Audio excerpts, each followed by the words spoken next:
প্রকৃতি মাঝে মাঝে এমন কিছু উপহার দেয় যা চোখকে ধাঁধায় ফেলে দেয়, যুক্তিকেও করে অবাক। তেমনই এক বিস্ময়ের নাম এখন কোটচাঁদপুর উপজেলার বহরমপুর গ্রামের একটি গরু, যার মাথায় শোভা পাচ্ছে 7টি শিং। কত দেখবো, আরো দেখলাম, আরো দেখবো। এই দুনিয়ায় আর কি দুনিয়া চলছে, এখন সবই দেখো বাজান। গোটা গ্রাম আজ মুখর এই অদ্ভুত ও আশ্চর্য গরুর গল্পে।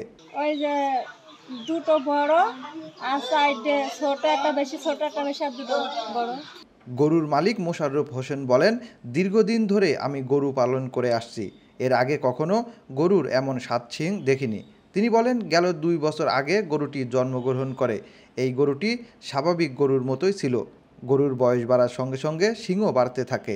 এই গরুটা হচ্ছে আমার ঘরের গরু। আমার একটা মানে গাই গরু ছিল, সেই গাই গরুর থেকে মনে করেন যে বাছুরটা হয়। বাছুরটা হওয়ার পরে প্রথম দিকে তো বোঝা যায়নি যে এটা কয় শিং হবে, কিন্তু যখন প্রথমে 2টা শিং হতো, তারপরে দেখা যাচ্ছে 4টে ওঠে, তারপরে আবার আস্তে আস্তে আর 3টে ওঠে, মোট 7টা শিং হয়ে যায়।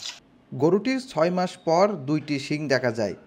এর কয়েক মাস পর দেখা যায় আরও 2টি শিংয়ের। বর্তমানে গরুটির মাথায় 7টি শিং শোভা পাচ্ছে। তবে আরও শিং গজাতে পারে বলে মনে করছেন গরুর মালিক মোশাররফ হোসেন। গ্রামের বাসিন্দারা জানান, এমন অস্বাভাবিক গরু সচরাচর দেখা যায় না। তো একদমই ভিন্ন রকম একটা গরু, আমার জীবনে কখনো এই ধরনের গরু দেখা হয় নাই। এই প্রথমে এখানেই দেখছি, এই বহরমপুরে দেখছি। এই গরুটির কথা এলাকায় জানাজানি হলে প্রতিনিয়ত গরুটি দেখতে দর্শনার্থীরা ভিড় করছেন মোশাররফ হোসেনের বাড়িতে। বিষয়টি নিয়ে কোটচাঁদপুর প্রাণী সম্পদ কর্মকর্তা ডাক্তার জিল্লুর রহমান বলেন, এটা জন্মগত হতে পারে। তিনি উদাহরণ দিয়ে বলেন, যেমন মানুষের হাতে পায়ে বাড়তি আঙুল গজায়, ঠিক তেমন আর কি। আমরা সেই গরুটা সম্পর্কে অবগত আছি।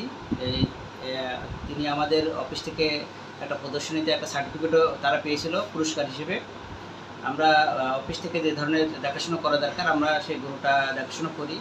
তবে বিষয়টা হলো এখানে জন্মগত যে জেনেটিক্যাল যে বিষয়টা থাকে, সেই জন্যই এই শিংটা হয়েছে।